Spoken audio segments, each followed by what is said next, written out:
크고 쑤시는 듯한 불안이 나를 몰아세웠다. 나는 모자를 쓰고 집과 골목 사이를 무엇에 강요당하는 사람처럼 걸었다.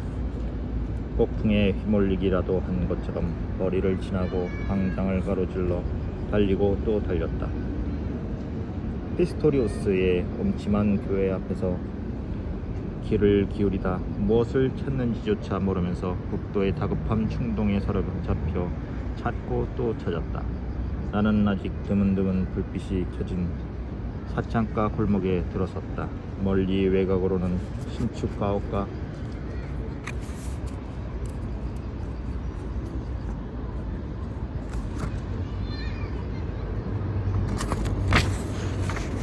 벽돌 도미가 군데군데 회색의 더러운 눈에 뒤덮여 있었다. 나는 몽유병자처럼 낯선 압박감에 몰려 그 황량한 거리를 헤매면서 내 고향 마을의 신축 가옥을 떠올렸다. 언젠가 나의 착취자 크로머가 최초의 거래를 하려고 나를 끌고 갔던 곳이다. 그와 비슷한 느낌의 집 한 채가 잿빛 어둠 속에서 나를 기다리고 있었고 문구멍이 나를 향해 검은 입을 딱 벌리고 있었다.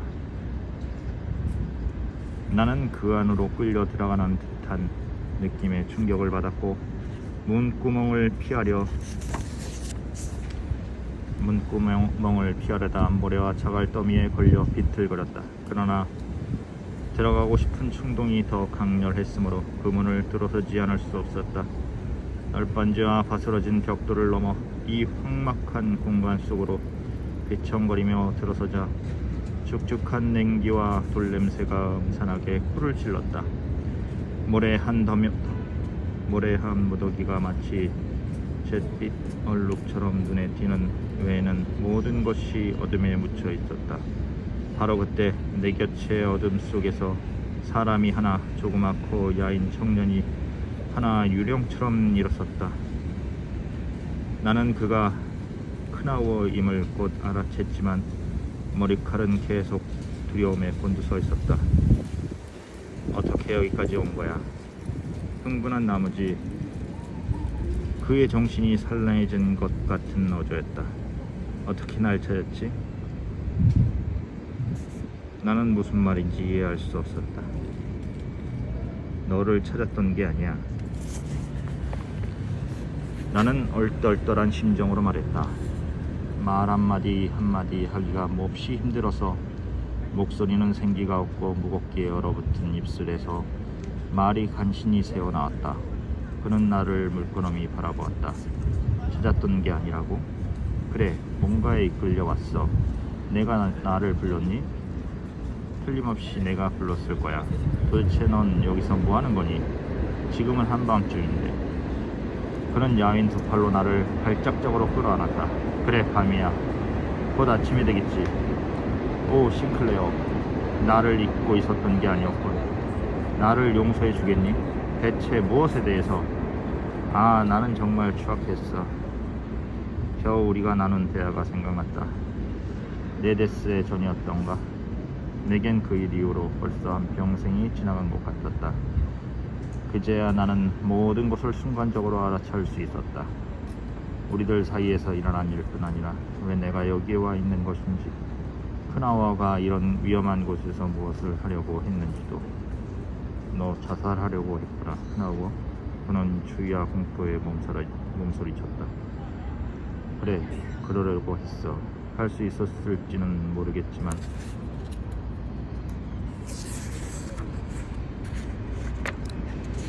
어쨌든 아침까지 여기 있으려고 했어. 나는 그를 끌고 밖으로 나왔다. 하루를 시작하려는 옅은 새벽빛이 말할 수 없이 차갑고 냉랭한 잿빛의 대기 속에서 희미하게 비치기 시작하고 있었다. 나는 그의 팔을 꼭 잡고 꽤 멀리까지 걸었다. 이제 집으로 돌아가. 그리고 누구에게도 오늘 일을 말하지 마. 너는 길을 잘못 들었을 뿐이야.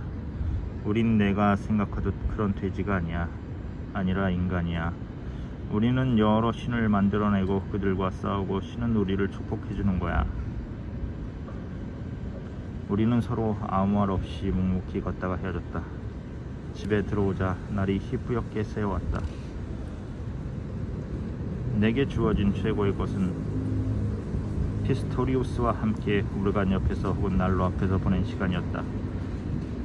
우리는 아브락사스에 관한 그리스어 원서를 함께 읽었고 그는 베다에서 번역된 몇 구절을 내게 읽어주었다.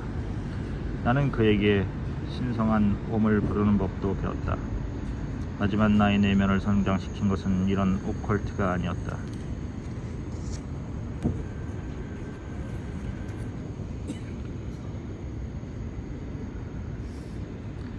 나는 내면을 발견해내는 일에 현저히 유능해졌고 나의 꿈과 사상과 예감에 대한 믿음이 커졌고 나의 내면에 어떤 힘을 지니고 있음을 깨달아서 들떴다. 피스토리우스와 나는 어떤 식으로든지 호흡이 잘 맞았다. 강력하게 그를 생각하기만 하면 언제나 그가 내게로 오든지 그의 안부가 전해졌다. 나는 데미안에게 했던 것처럼 그가 내 곁에 없어도 무엇이든 그에게 물어볼 수 있었다. 내 내면에 집중해서 그를 시각적으로 떠올린 후 강렬한 생각으로 응축한 나의 물음들을 그에게 곧장 던졌다. 그러면 질문에 집중했던 내 영혼의 힘이 대답을 가지고 내 마음속으로 되돌아왔다. 다만 그때 내가 마음속에 그렸던 것은 피스토리우스나 막스 데미안이 아니라 꿈속의 조상, 그러니까 반은 남성이고 반은 여성인 내 안의 악마였다. 그 모습은 이미 내 꿈속이나 종이 위의 추상으로만 존재하는 게 아니라 내가 바라는 고양된 모습으로 내 안에서 살고 있었다. 자살 미수자 크라우노는 나와 기이한, 어찌 보면 좀 우스운 관계가 되었다. 내가 그에게로 가지 않을 수 없었던 그날 이후로 그는 충실한 하인이나 개처럼 내게 매달려서 자기 인생을 나와 결부하려고 했었고 맹목적으로 나를 추종했다. 괴상한 질문이나 소원을 갖고 나를 찾아와서는 유령을 보여달라거나 카발라 비법을 알려달라고 했다. 내가 그러한 것에 대해 전혀 모른다고 아무리 이야기해도 그는 고지 듣지 않았다. 심지어 내게 뭐든 다 할 수 있는 힘이 있다고 믿었다. 하지만 한 가지 이상한 점은 내가 내 마음속에서 엉켜있는 어떤 일을 풀지 않으면 안 될 때 그가 자주 내게 기묘하고도 어리석은 질문을 가지고 찾아왔고 그의 변덕스러운 생각이나 관심거리가 나의 문제를 해결하는 실마리가 되었다는 사실이었다. 때론 그가 너무 귀찮아서 위협적으로 쫓아버렸다.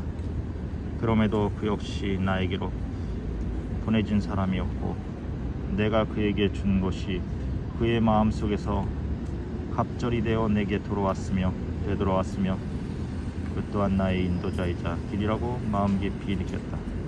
그가 내게 가져오는 그가 자기 구제의 길을 찾는 얼빠진 책이나 적어서도 당장에 깨달을 수 있는 것보다는 훨씬 더 많은 것을 나에게 깨우쳐 주었다. 크나워는 후일 나도 모르는 사이에 나의 길에서 떨어져 나갔다. 그와는 싸움이 필요치 않았다. 그러나 피스토리우스와는 달랐다. 학창 시절이 끝나갈 무렵 피스토리우스와 이상야릇한 일을 경험하게 되었다. 아주 평범한 사람도 평생에 한두 번쯤은 경건함과 감사라는 미덕을 어기게 된다. 그러나 한 번은 아버지와 스승으로부터 떨어져 나가는 걸음을 떼고 대부분이 그것을 참아내지 못하고 이내 다시 제자리로 돌아가더라도 그 순간의 고통의 쓰라임을 조금쯤은 느끼게 된다. 내 경우에는 부모님과 그들의 세계, 즉 유년 시절의 빛나는 세계와 맹렬히 싸워서 헤어진 게 아니라 서서히 거의 눈치채지 못하게 떨어져 낯설게 되었다. 나는 그것이 몹시 유감스럽고 가끔 고향에 갈 때마다 아주 쓰라린 심정이 되었다. 하지만 그 심정이 마음 깊숙이 남지는 않았다. 견딜만 했다.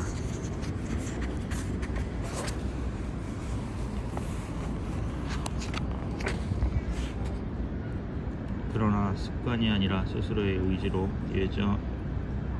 애정과 공경심을 바쳤던 곳, 우리가 마음 깊은 곳에서 우러나서 제자나 친구를 자처했던 이들, 그렇게 가장 소중했던 부분으로부터 멀어지고 싶은 마음을 내면에서 갑자기 깨달을 때는 더 쓰라리고 무섭다. 그런 때는 친구와 스승에게 반발하는 모든 사상이 독이 묻은 가시를 드러내며 심장을 찔러대고 그것을 막으려는 일격들이 되돌아와 제 얼굴을 정확히 가격하고 스스로를 도덕적으로 건전하다고 여겨왔던 사람들은 배신과 배은망덕이라는 단어의 야유나 낙인을 떠올린다. 그러고는 충격과 공포에 사로잡혀 소심하게 은연기 미덕이 있는 사랑스러운 볼자기로 다시 숨어 들어가서 곧 이것과도 단절되고 이 유대도 갈기갈기 찢길 거라는 사실을 믿으려 하지 않는다. 서서히 나의 내면의 어떤 감정이 피스토리우스를 무조건적으로 이긴 인도자로 인정하기를 거부했다. 나의 청년기에 가장 중요했던 몇 달간의 체험은 그와의 우정과 친교, 그에게 받은 충고와 위로에서 비롯되었다. 신은 그를 통해서 나에게 이야기를 걸었다. 그의 입을 통해 나의 꿈은 다시 나에게 돌아왔고 해석되었고 본질을 드러냈다. 그는 내 자신 스스로 용기를 갖게 해주었다. 그런데 나는 지금 그에게 서서히 반항하기 시작했다. 나는 그의 너무 많은 훈계에 반감을 가졌고 그가 단지 나의 일부분만을 이해한다고 느꼈다. 우리 사이의 사소한 다툼도 어떤 형태의 불화나 절개도 없었다. 그저 내가 별 의미 없는 한마디를 했을 뿐이다. 그러나 그 순간 우리 사이는 산산조각이 났다. 벌써 얼마간 희미한 예감으로 나를 압박하던 어떤 감정이 어느 일요일 그의 낡은 서재에서 뚜렷한 모습으로 드러났다. 난로 앞 방바닥에 누워서 그의 비밀 의식과 종교 형태들을 이야기하고 있었다. 그는 그것들을 연구하고 명상하며 그 가능성 있는 미래에 열중했다. 그러나 나에게는 그 모든 것이 삶의 결정적으로 중대한 일이라기보다는 그저 기묘한 절충안으로 들렸고 애매모호한 현학적 과시 같았으며 지난 시대 폐허 사이의 따분한 탕구로만 들렸다. 그런듯 나는 그 모든 방법, 예배, 종교, 형식 및 그것을 제대로 해내는 일에 대해 반발심이 일었다. 피스토리우스, 내가 듣기에도 의아스러우리만큼 놀랄 정도로 치밀어 오르는 아기를 품은 어조였다. 당신이 꿈꾼 얘기나 다시 해봐요. 실제 꿈. 당신이 밤에 꾼 꿈 말이에요. 당신이 말하는 것들이 모두 너무나 곰팡내 내가 나니까요. 그동안 그는 내가 그런 식으로 말하는 것을 한 번도 들은 적이 없었다. 말을 내뱉은 그 순간 나는 내가 쏘아 그의 심장에 명중시킨 그 화살이 바로 그의 무기 창고에서 얻어온 것임을, 그가 이따금 내게 하던 풍자적 어조의 자기 비난을 지금 내가 더욱 날카롭게 갈아서 되던진 것임을 창피함과 놀라움이 뒤섞인 심정으로 번갯불처럼 선명하게 느꼈다. 그도 그것을 느끼고는 순간 침묵했다. 나는 불안으로 가슴이 터질 것 같은 심정으로 피스토리우스가 무섭도록 창백해지는 것을 바라보았다. 무거운 침묵의 시간이 지난 후 마침내 그가 새 장작을 불에 던지며 조용한 음성으로 말했다. 자네가 오라, 싱클레어. 자넨 정말 영리한 친구군. 이제부터는 그놈의 곰팡내 나는 일로 자네를 괴롭히지 않겠네. 그는 매우 침착했다. 그러나 나는 그가 입은 상처의 고통을 너무나 잘 알 것 같았다. 내가 무슨 짓을 저지른 거지. 눈물이 날 것 같았다. 나는 진심으로 그에게 용서를 빌고 애정이 넘치는 감사를 다짐하려고 했다. 간절한 말이 마음을 가득 채웠다. 그러나 나는 그 말을 할 수가 없었다. 그저 엎드린 채 불을 들여다보고 아무 말 없이 기다릴 뿐이었다. 그 역시 아무 말이 없었고 그렇게 우리들은 엎드려 있기만 했다. 불은 다 타서 사위어 들기 시작했고 불꽃이 사그라질 때마다 나는 다시는 되돌아오지 않을 무엇인가 아름답고 친밀한 것들이 식어가고 사라져감을 느꼈다.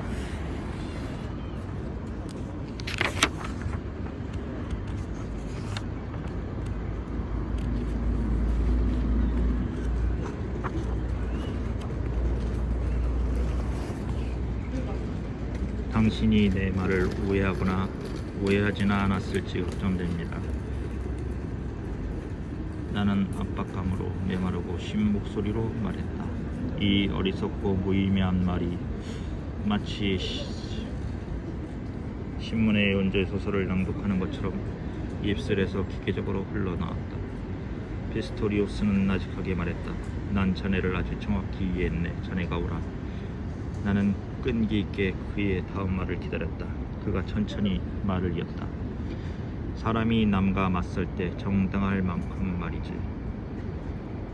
아니 내가 틀렸어요 하고 내 마음은 맹렬히 외치고 있었다. 그러나 실제로는 아무 말도 할 수 없었다. 내가 단 한마디의 말로 그의 본질적인 약점과 상처를 건드렸다. 그 스스로도 믿고 싶어 하지 않는 부분을 건드린 것이다. 그의 이념은 곰팡내가 났고 그는 대부적인 탐구자였으며 낭만주의자였다. 나는 갑자기 뼈저리게 깨달았다. 피스토리오스가 내게 해준 역할, 내게 가르쳐준 것들을 그 자신에게는 해줄 수 없다는 사실을, 그는 인도자인 그 자신마저 넘어서고 버리지 않으면 안 되는 길로 나를 인도했던 것이었다.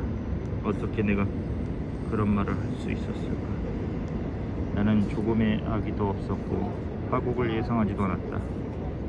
내가 입을 열었던 그 순간조차 스스로 잘 알지 못하는 이야기를 짓거렸던 것이었다.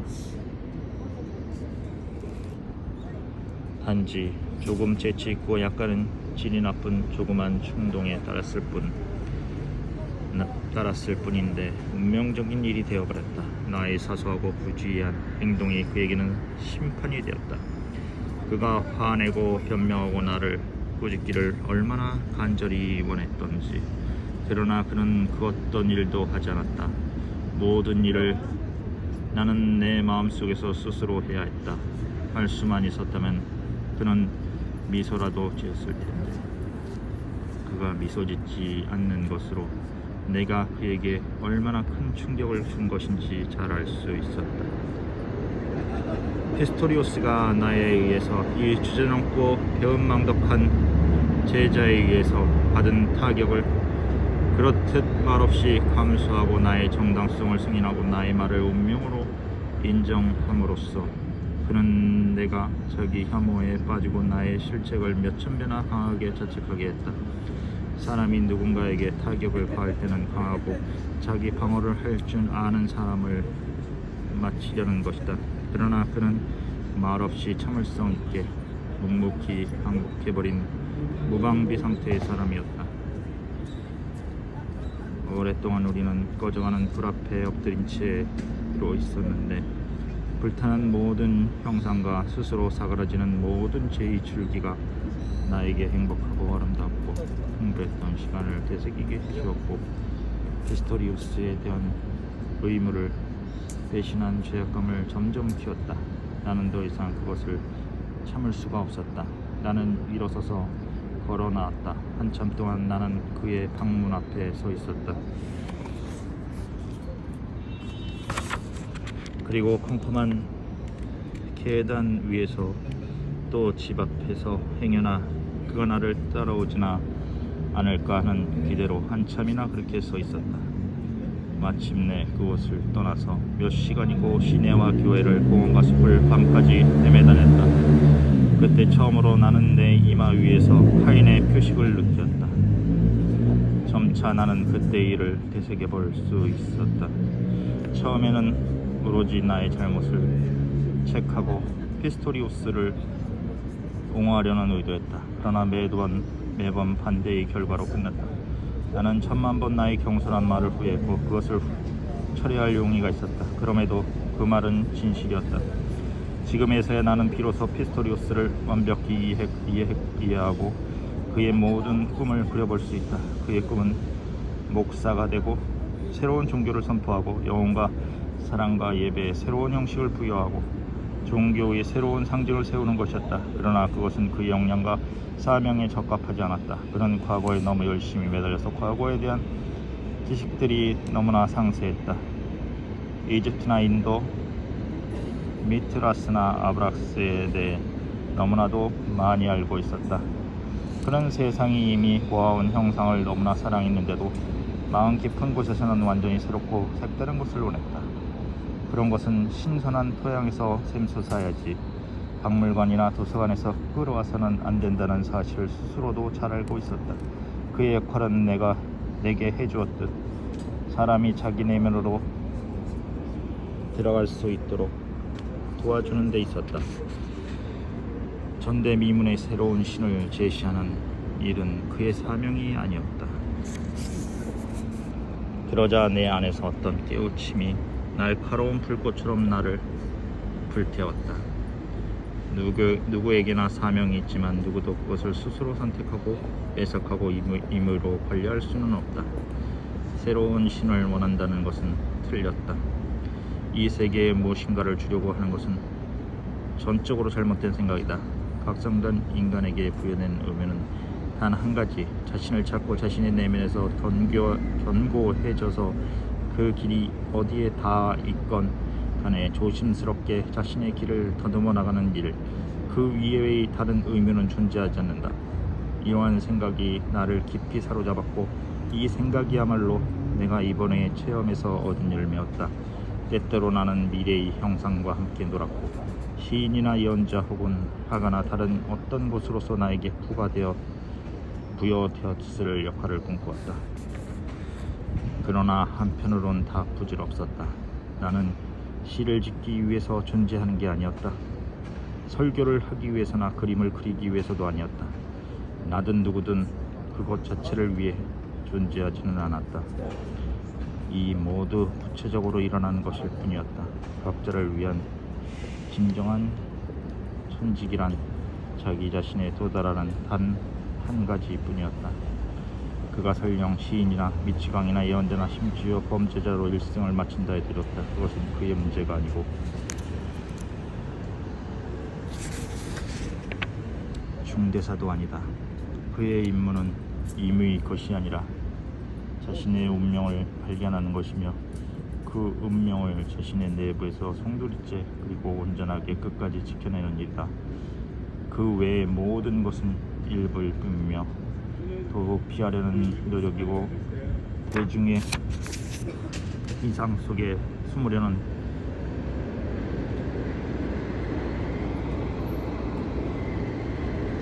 죄도 피자 수능이고 자신의 마음에 대한 두려움이다. 무섭고 경건하게 그 새로운 생각이 내 앞에 솟아올랐다. 그것은 이미 몇백 번이나 예감되어 왔고 이미 여러 차례 이야기된 적이 있었지만 나는 이제야 겨우 그것을 확실하게 깨달았다. 나는 자연에 던져진 돌이었다. 불확실하고 새로운 곳 속으로 어쩌면 허무 속에 던져졌을 것이다. 자연에 던져진 것을 나를 본연의 깊이에서 움직이게 하고 그 의지를 나의 내면에서 느끼면서 송두리째 나의 것으로 만드는 것만이 나의 천직 같았다. 오직 그것만이. 나는 이미 많은 고독감을 맛보았다. 내 앞에는 보다 더 깊은 고독이 펼쳐져 있었고 그것을 피할 도리는 없었다. 나는 이제 피스토리우스를 달래려는 마음을 갖지 않았다. 우리는 여전히 친구였지만 우리의 관계는 달라졌다. 우리는 그 일에 관해 단 한 번 다시 이야기를 나눴다. 어쩌면 피스토리우스를 웃음한 말인지도 모르겠다. 자네도 알다시피 내 꿈은 목사야. 무엇보다도 우리가 그렇게도 많은 예감을 품고 있는 새로운 종교의 목사가 되고 싶지. 하지만 나는 결코 그렇게 될 수 없으리란 걸 잘 알아.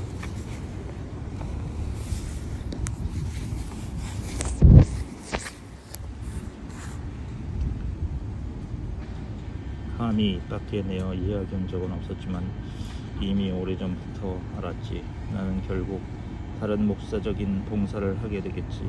오르간이나 뭔가 다른 방법으로. 그러나 나는 언제나 내가 아름답고 신성하다고 느끼는 무엇인가에 의해, 다시 말하면 오르간 연주의 비법, 상징과 신화 같은 것에 둘러싸여 있지 않으면 안 되네. 나는 그것이 간절히 필요하고 그것에서 떨어지고 싶지 않아. 그게 내 약점이지. 싱클레어. 나는 때때로 사치이자 내 약점인 그러한 것을 원해서는 안 돼.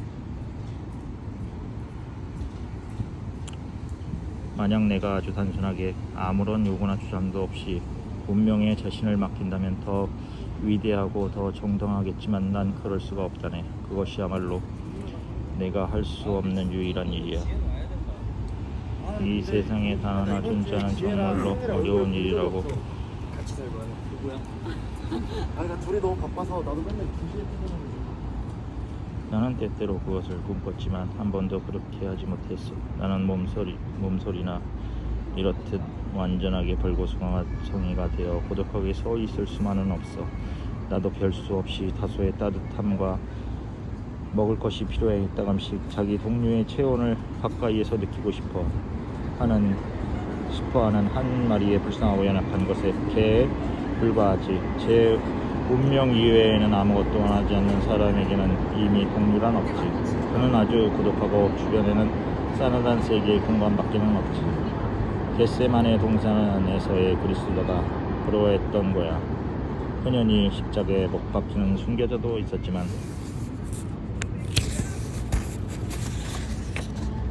그들 역시 영웅이 아니었고 자유롭지 못했어. 그들 역시 자기들에게 친밀하고 다정한 무언가를 원했지. 그들에게 모범이 있었고 그들에겐 이상이 있었던 거야. 그저 운명만을 원하는 사람에게는 모범도 이상도 없는 거니까. 그들에겐 아무런 사랑도 아무런 위안거리도 있을 수 없어. 그런데도 사람은 이런 길을 걷지 않으면 안 되네. 나나 자네 같은 부류의 사람들은 진정으로 고독하긴 하지만 그래도 아직은 피차 뭔가 남다른 것, 반항하는 것, 특이한 것을 추구하는 데서 남모르는 만족을 느끼긴 해. 하지만 만약 온전하게 그 길을 가고자 한다면 그것까지도 단념해야 해.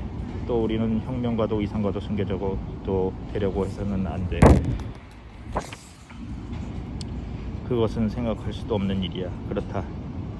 그것은 생각할 수도 없는 일이었다. 그러나 꿈꿀 수는 있었으며 미리 느끼고 예감할 수는 있는 일이었다. 몇 번인가 아주 조용한 시간에 나는 그것을 조금쯤은 느껴본 적이 있다. 그런 때에 나는 내 자신의 내부를 들여다보았고 강하게 부르뜬 내 운명의 두 눈을 들여다보곤 했다. 그 눈은 예지에 충만해 있기도 미친 듯한 열기에 충혈되어 있기도 애정에 빛나거나 깊은 악에 차 있기도 했다. 그러나 어느 것이건 다 마찬가지였다. 사람이 선택할 수 있는 것은 없었고 원한다고 해서 이루어질 수 있는 것도 없었다. 단지 자기 자신만을 원하고 자신의 운명만을 원할 수 있을 뿐이었다. 피스토리우스는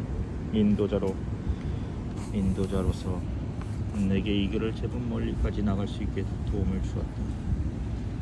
그 시절 나는 천지를 모르는 것처럼 돌아다녔다. 마음속에서는 언제나 폭풍이 몰아쳤고 발걸음마다 위험에 차 있었다. 나는 이제까지 내가 걸어온 길이 모두 그 속으로 사라지고 많은 아득한 시면이 내 앞에 펼쳐진 것 외에 아무것도 볼 수가 없었다. 그리고 나는 마음속에서 데미안과 닮은 그 두 눈에 나의 운명이 깃든 인도자의 모습을 봤다. 나는 한 장의 종이에 이렇게 썼다. 인도자가 나를 버렸다. 나는 아주 캄캄한 어둠 속에서 혼자 서 있다. 나는 혼자의 힘으로는 한 발짝도 걸어 나갈 수가 없다. 오, 나를 도와줘. 나는 그 쪽지를 데미안에게 보내려다가 그만두었다. 어리석고 무의미한 일같이 느껴졌기 때문이었다. 나는 그 짤막한 기도문을 외우고는 스스로 혼자 마음속으로 중얼거리긴 했다. 그 기도는 언제 어디서나 나를 따라다녔다. 기도의 의미가 무엇인지 알 수 있게